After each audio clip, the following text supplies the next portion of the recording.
Hello friend, आप सबका स्वागत है हमारे यूट्यूब चैनल पे।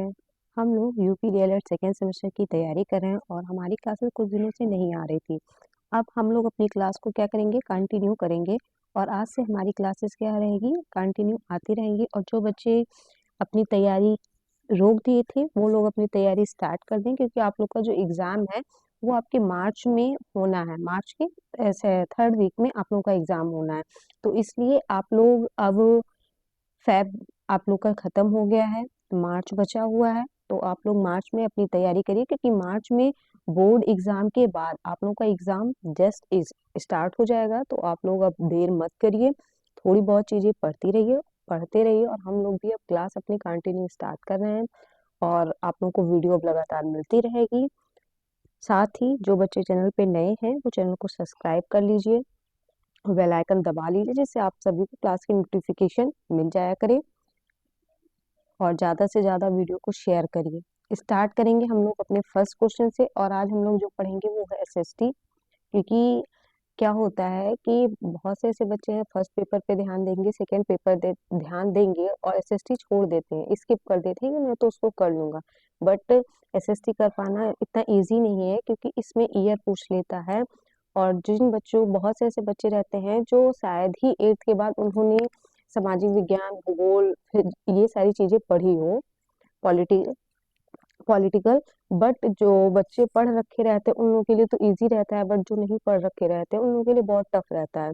तो बच्चे ध्यान दें, क्योंकि ये 50 नंबर का आपका पेपर होता है। अगर आपने 50 में से 40 नंबर ले आए, बहुत अच्छा, मतलब मैं 50 में 55, 50 में 45 या 55 की बात नहीं करूँ, 55 तो आप जान जाइए क्या हो गया।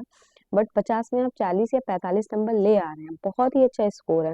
आप यहाँ 50 में 40 करिए, जो आपका 25 नंबर का पेपर है वहाँ आप 20 करिए, 20 से 22, 24 ऐसे नंबर लेके आएंगे ना, तो आपका 96% कितना, 96% स्कोर बनेगा, जो बेस्ट स्कोर होगा। तो अब अभी आप कुंभ की वजह से एग्जाम डिले हो गया, तो आप सभी को समय मिल गया है। उन बच्चों को जो अभी तक पढ़े ही नहीं थे या जो सोच रहे थे मैं पढ़ लूंगा, तो वो बच्चे स्टार्ट कर दें पढ़ना और अपनी तैयारी करिए अच्छे से, क्योंकि कुछ ही सब्जेक्ट हैं जो आपको गिराते हैं। आपका कौन सा सब्जेक्ट है, एक तो साइंस हो गया, आपका इंग्लिश हो गया। इंग्लिश भी बहुत से बच्चों का क्या होता है, वीक होता है। और आपका मैथ हो गया, है ना, मैथ हो गया, एसएसटी हो गया। ये सारे सब्जेक्ट ऐसे हैं जो बच्चों के वीक होते हैं, क्यों, क्योंकि वो पहले से ध्यान नहीं दे रखते हैं। तो उन बच्चों से यही एक है कि अब वो लोग स्टार्ट कर दे पढ़ना। आप लगातार ना पढ़ के आप 2-2 घंटे, दो मतलब बीच में गैप करिए, 1 दिन 2 दिन का, और ऐसे अपनी क्लास को क्या करिए, कंटिन्यू करते रहिए और पढ़ते रहिए।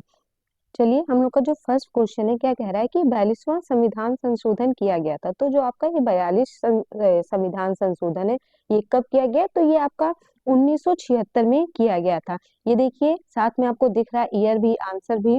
मैं ऐसा नहीं है कि मैं आंसर चाहूँ तो छिपा सकती हूँ, बट मैं छिपाना नहीं चाहती हूँ, क्योंकि मैं सीरीज से पढ़ा रही हूँ, सीरीज से आप भी पढ़ सकते हैं। बट क्या होता है कि आप किसी के द्वारा सुनते हैं या पढ़ते हैं, तो चीजें आपके दिमाग में ज्यादा देर तक रहती है। और हम लोग क्या करते हैं कि इस चीज की ओर ध्यान नहीं देते, पढ़ते नहीं है, ऐसे ही देख के इग्नोर कर देते हैं। बट मैंने बहुत सारी क्लास सिर्फ सेकेंड सेमेस्टर को ध्यान में रख के बहुत सी क्लासेस डाली हैं। आप जाइए, प्लेलिस्ट बनी हुई है, सारा प्रीवियस ईयर मैंने करा है, आप एक बार जाके उसको देखिए। सर ने मैथ बहुत अच्छे से समझाया पढ़ाया, आप लोग उसको जरूर देखिए और अपनी तैयारी को करते रहिए। हम लोग का सेकंड क्वेश्चन क्या है कि न्याय पंचायत का कार्यकाल कितने वर्ष का होता है। इंपॉर्टेंट क्वेश्चन है, कई बार रिपीटेड है, पूछा भी जाता है। अभी आप देखिएगा, न्याय पंचायत का कार्यकाल कितने वर्ष का होता है, तो ये आपका 5 वर्ष का होता है। वर्तमान में भारत के सीएजी कौन है, तो जो वर्तमान में आपके भारत के सीएजी हैं वो कौन है, तो गिरीश चंद्र मुर्मू है। कौन है, गिरीश चंद्र मुर्मू है। भारत के राष्ट्रपति की स्थिति ब्रिटेन के सम्राट से मिलती जुलती है, किसने कहा था, जो आपकी राष्ट्रपति की स्थिति है वो ब्रिटेन के सम्राट से मिलती जुलती है, किसने कहा, तो ये आपका जवाहरलाल नेहरू जी ने, इन्होंने कहा जो ब्रिटेन की सम्राट है वो भारत के राष्ट्रपति से क्या है, मिलती जुलती है। नेक्स्ट क्वेश्चन आपका क्या है कि सामंतवाद पतन किस सदी में हुआ था। समानतावाद का जो पतन है वो किस सदी में किया गया था, तो समानतावाद की जो पतन है वो 15वीं सदी में किया गया था। सबसे अच्छा लोहा इंपॉर्टेंट क्वेश्चन है। सबसे अच्छा लोहा माना जाता है, किसे माना जाता है? तो ये आपका मैग्नेटाइट को माना जाता है। आप मैग्ना का काटा वो अलग चीज हो गया, मैग्नेटाइट को इसको याद रखिए। सबसे अच्छा लोहा इंपॉर्टेंट क्वेश्चन है, कई बार रिपीटेड है, पूछा भी जाएगा आप लोगों से, तो इसको ध्यान रखिएगा। अकबर के नौरत्नों में कौन नहीं शामिल था? जो अकबर के नौरत्न थे उसमें क्या नहीं शामिल था? तो ये आपका रैदास अकबर के नौरत्न में शामिल नहीं थे। नेक्स्ट क्वेश्चन क्या है कि अलाउद्दीन खिलजी किसकी हत्या कर सत्ता प्राप्त किया था? अलाउद्दीन खिलजी ने किसकी हत्या कर सत्ता प्राप्त की थी? तो इन्होंने जलाउद्दीन खिलजी की हत्या कर क्या की थी? सत्ता को प्राप्त किया था। अलाउद्दीन खिलजी ने किसकी हत्या कर सत्ता प्राप्त की? तो इन्होंने जलाउद्दीन खिलजी की हत्या करके सत्ता को प्राप्त किया।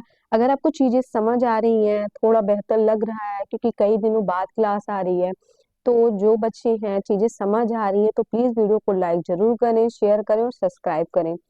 और आप लोगों को क्लास अब कंटिन्यू मिलती रहेंगी आप लोगों के एग्जाम तक, और एग्जाम में भी अच्छी तैयारी आप सबकी कराई जाएगी।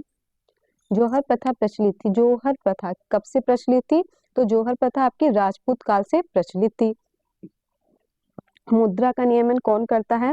आपकी मुद्रा का जो नियमन है वो कौन करता है? आरबीआई करता है। सिब्डी का मुख्यालय कहाँ स्थित है? तो सिडबी का मुख्यालय कहाँ स्थित है? ये आपका लखनऊ में है। अजंता गुफाओं की संख्या है। अजंता गुफाओं की संख्या कितनी है? तो ये आपके अजंता गुफाओं की जो संख्या है ये 30 है। सबसे पहले भारत में आने वाले चीनी यात्री कौन थे?